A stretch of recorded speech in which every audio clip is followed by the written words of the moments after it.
Okay, right on.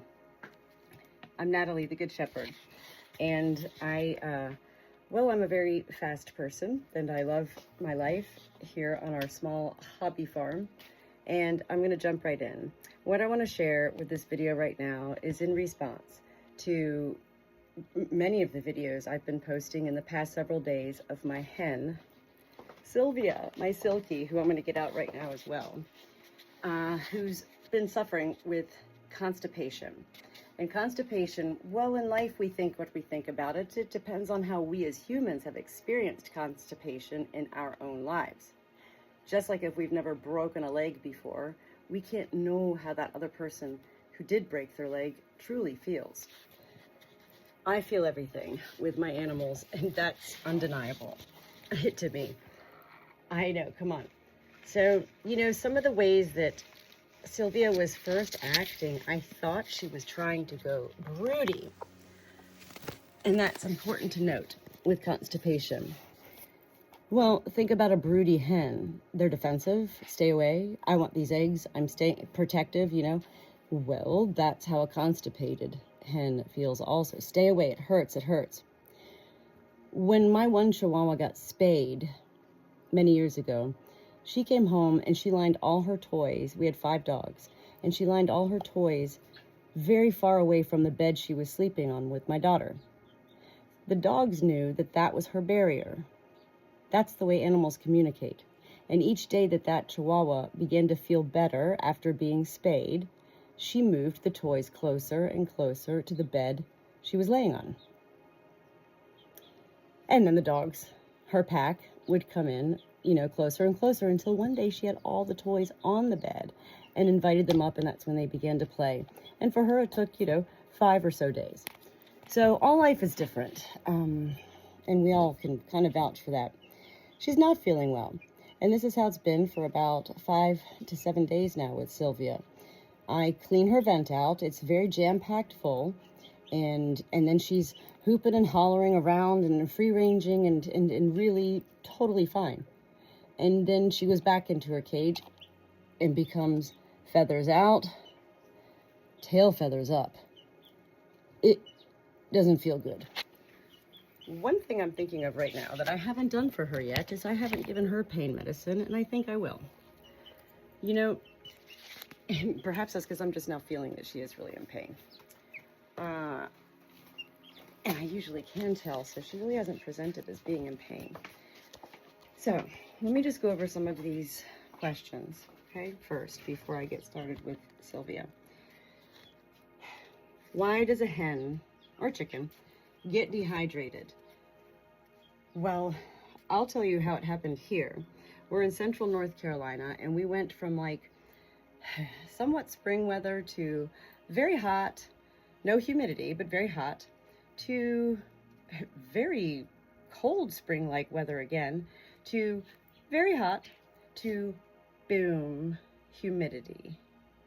So on the days without humidity, when the barn temperature said 100 degrees, oh, that was hot. Yet yesterday, the barn thermometer said 82 degrees, and it was like suffocating because of the humidity. Humidity creates humiditure with the elements of all of life. There's your number one reason for constipation in a hen. It can also come from, of course, everything can come from a poor diet or, dehydration. And what happens in these temperature elements, even when the water source is there for them everywhere and it's fresh and it's got the electrolytes in it and everything, sometimes it just doesn't, they get dehydrated. Dehydration can then lead to the constipation. All right, so that's pretty much, the reasons. There can also be a GI, an actual obstruction, which is often, GI obstruction. Well, it could also be what I thought at first with Sylvia, being egg-bound. She presented to me 5-7 days ago. That was my thoughts. She's egg-bound. Her behavior, there was no egg under her, constipation as soon as I put my finger in the vent, which I'm going to do in a couple of minutes. But let me just also answer these other questions really fast. What can you do? First of all, what do I feed them? I feed all of my birds, depending on their age and where they are and what they need. I go to our local feed store. I'm not about name brands. I shop at Goodwill. I love getting the 22% and the 17%, whatever feed it is, I don't really know. I always get the same thing. I just show them the little brochures that I picked up the first time I went there, and they know who I am. They grab those bags for me. Girls! I mix in with that. I don't have the actual bag here, but I mix in with it. It's by this company here. I was sold on Facebook. Woo, you know, quite expensive. You know, and it's one of those deals, you sign up and it's like a monthly shipment. You can cancel at any time. Well, I'm not canceling this. I love this product. I don't endorse anything. I love this product. It really has increased the production of my hens' eggs. And well, that's a whole other story, and today we're talking about constipation. Look at me, I'm so excited to share.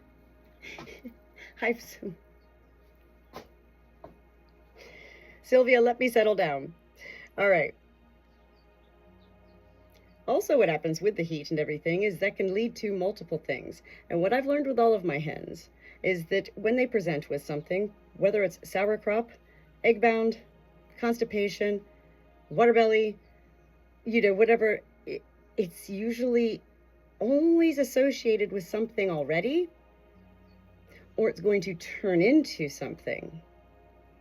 So this is what I learned, which is of huge value to me. We can't always stop nature and how it happens. You know, 42 birds here, we can't stop it at times. We can do all we can to prevent it and you know, assure the health and everything. But ultimately, I have no idea what I was just saying. You know what happened right there? I actually just looked down at Sylvia and her little eye was looking up at me.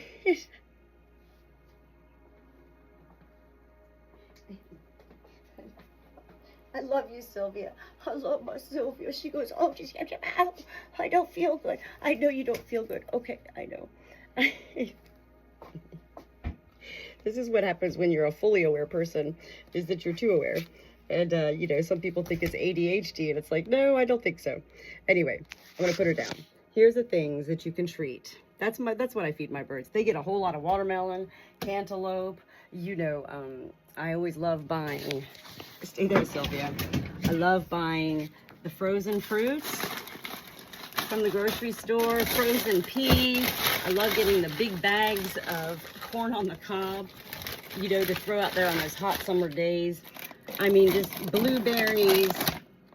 That's my flocks side of the freezer in here. And they always get snacks, and especially in the summertime, it's like really important to offer such fruits to continue to hydrate them as well as to have the feeding low dishes for them to step into. But look, I'm getting carried away again. So, how do we treat constipation? I think all my videos have already shared that. It should be simple. You want to get Epsom salt. I typically like to get the regular, like just totally regular, but I was at the local country grocery store and this was all they had, and I don't really like using any Epsom salt that has, like, you know, ooh, with eucalyptus. But, you know, really what the Epsom salt soak does is it helps to relax the hen as well as relax the internal part of the hen. Ah, that warm water with whatever that Epsom salt does, you know? Epsom salt soaks are vital and very important, whether it's constipation or egg bound. I, as the Good Shepherd, continue to learn in my own ways for my own flock. And I have learned which way I'm going to go. Am I going to go straight into the vent with my finger, or am I going to start with the Epsom salt soak? Ultimately, I almost always do both. So, you also want to have vegetable oil or olive oil. You could use KY jelly, that works great too. But vegetable oil and olive oil are not only a natural stimulant like KY jelly, they're also a natural stimulant. Did I just say that? It's a stimulant and a lubricant. KY jelly is a lubricant, so is olive oil and vegetable oil. This is turning into a really long video. I'm a little bit disappointed in myself, Good Shepherd. But you know, these are questions that I want to answer because they help me to video as well. You could feed things always to all animals too. Canned pumpkin is really good. But the number one thing I have this on hand always. I have like 6 of these. Grandma's molasses. It's sometimes hard to find in the grocery store. It's not always with the syrup. I really don't know where I ever find it. I usually have to ask. And then I go, oh, it's right there. Molasses, I add that too. Very important. Doesn't matter the name brand, but it has to be the Greek yogurt. Not just yogurt, Greek yogurt. I add a little bit of Greek yogurt and I top it with the molasses, and there you go. They love it. They love it. And what the molasses does is it's thick and it coats and it goes down and it comes through, you know, and helps to clear out everything. Usually what I do when a hen is constipated is I do take away their food for at least 48 hours. If you go back and watch any of my videos with Queenie, the naked neck silkie that was here from my friend, that was a perfect and beautiful case scenario. Like, I was like, whoa, you know, and yet Sylvia's presenting in her own way. And that's how it is in life with humans as well as with animals. So anything you experience every time is going to be different. And yet there are key points to it all. So electrolytes. I love also these products, Tractor Supply, Amazon, wherever else, by Rooster Booster. I also have about 6 of these tubs on hand. It's just a yellow powder that you add to water. I add it to all my birds' water every day, inside and out. And then on the outside, maybe not always, what I add to their water is, hold on, Sylvia. Look at me going into the pantry here, and everything in here is for my farm. The raw, unfiltered apple cider vinegar, otherwise known as the mother. I always add that. I have these out there in the barn everywhere, and I add a little bit to their water, all the water around the barn every day. Really important to do that.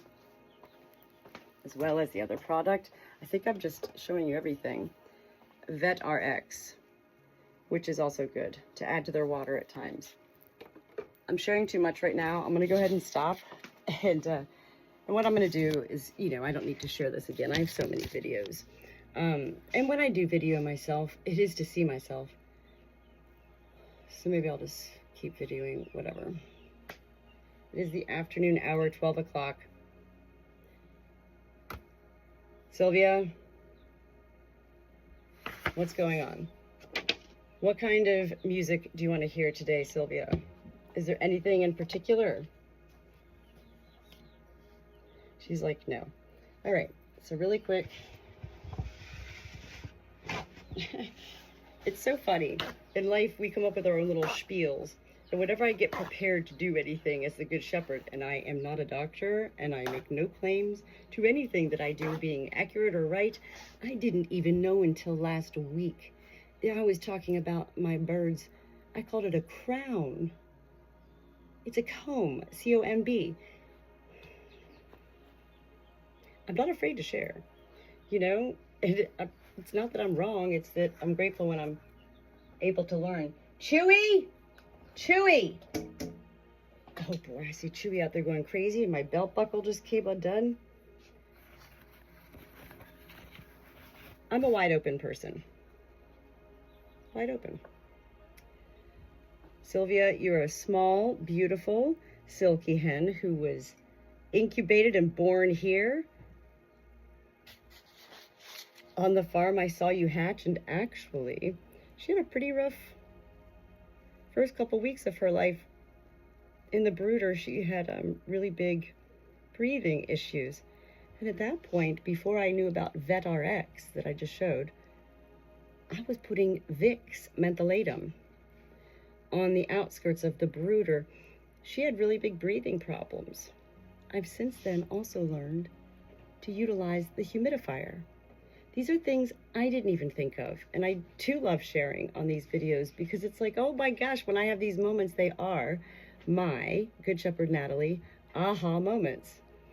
So I'm going to go ahead and go in. What I've been doing is just stimulating, and I know she's, you know, I could tell by her behavior, and she's tight.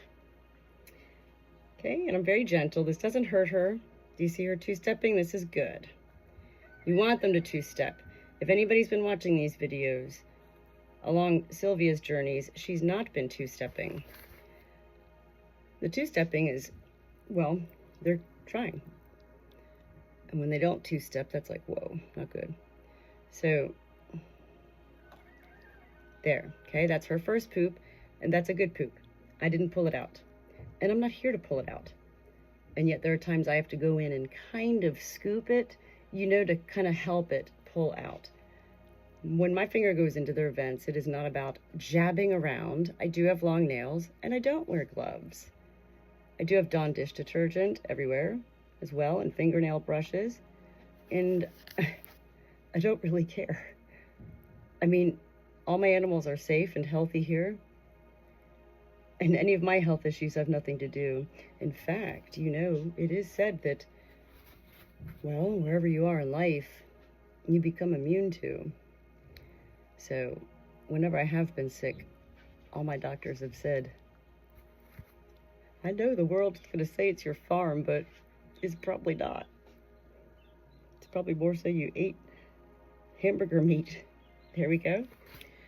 So she shouldn't be too full right now, poop-wise, because I didn't feed her today. So she's already starting to. I also continue sharing this in my videos. Whenever you go into a hen's vent, it's a dual effort. This is like part of the spiel too, because it's real and it's so simple and it's so important. And it's how I learned it, and now I know, and so it is easier for me to know. So I share. A hen is going to guide you. She's either going to allow you in, or she's not.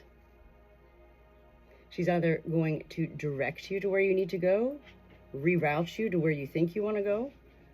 She's going to either suck your finger in, or she's going to push it out, okay? So when I go in like this, I do like to share because, I mean, TikTok tried to pull down. I was like, I have so many videos of my finger in hen's vents. It's unreal. I never thought I'd be known anything to do with this at all. Okay. My finger's just, I'm not moving at all. But do you see her two-stepping? And then I do a little wiggle. There, my little wiggle helps her to wiggle more, and there we got more poop out. Right? Good job. One thing I forgot to bring out, and I'm going to get it in a second. Whenever I do this, I do always, when I remember, use a warm water mixed with salt, warm water solution in a syringe to, you know, kind of clean around, to squirt around the external vent area and really clean up good. Whether I'm wearing gloves or not, it's my life. And to her, I always wash my hands before I go in. Again, when I remember. Come on, we're all human. You know, we're not here to like prove, I got no protocols here. Okay. So, again, the importance of doing all of this. She is also, she lays an egg a day, and she's not laid an egg for a week because she's constipated. So there is that other issue already. It's not just constipation. Hey, if they can't lay an egg, that becomes an issue, boom, right away, when they are normally egg layers. So we have to get this out. Good girl. Good girl. She's not, Sylvia was not really keen on the Epsom salt soaks.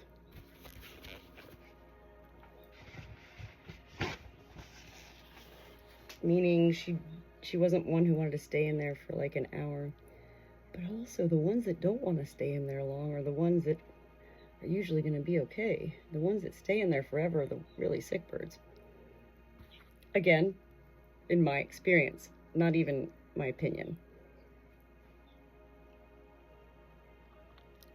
So this is interesting the way she's inviting me in, but there's like a double layer. I don't know the anatomy. It's like there's a double layer. Okay, so she's definitely, I don't feel an egg, I'm not saying that, but it has been a week. Again, this is important to get this poop out because she needs to get this egg out too. And I don't know if the egg's begun to form, if it's somewhere down there. Okay, I'm gonna stop, all right? I've kind of learned from all of my animals, when I say I'm intimate with them, well, clearly this is an intimate moment, yeah?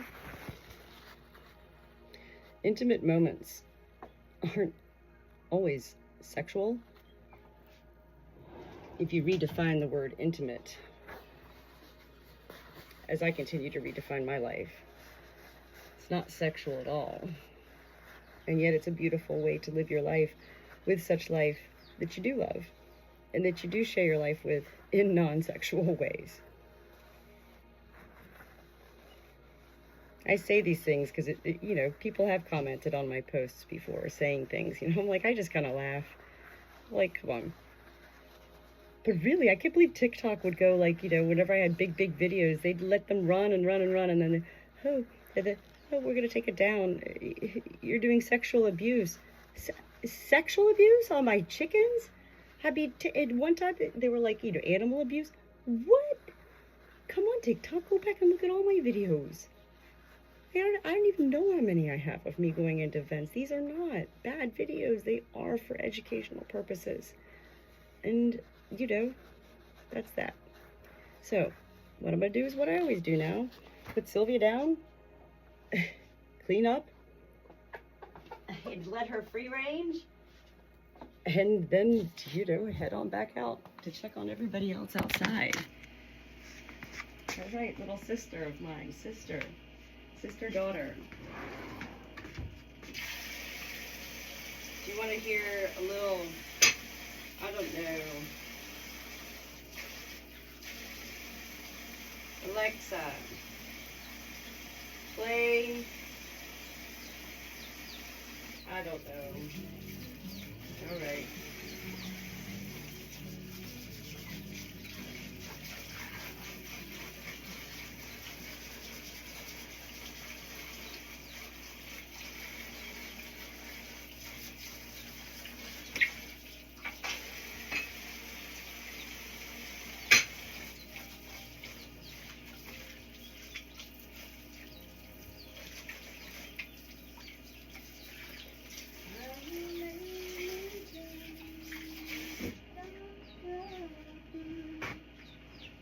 Yay, Sylvia!